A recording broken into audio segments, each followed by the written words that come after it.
எத்தனை சாமி வந்ததையா, இது எந்தெந்த சாமி தந்ததையா, எத்தனை பாட்ட சொன்னதையா, அத சுத்துற பூமி கண்டதையா, அடிச்சு வீசும் காத்திலையும் அந்த தகப்பனாச சுத்துதையா,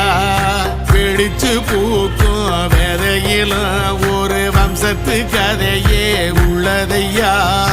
100 தலைமுறை சேர்ந்து செதுக்குன ஈர நலம் இது பாறையா, வாழும் வரையிலும் நீயும் விதைக்கிற கடமை இருக்கு கேளையா, கோடி விளக்காயேந்தி கிடந்த வீடும் இருண்டது ஏனையா, மாட விளக்கா நீயும் வரத்தான் வீடும் ஏங்கி நிக்குதையா.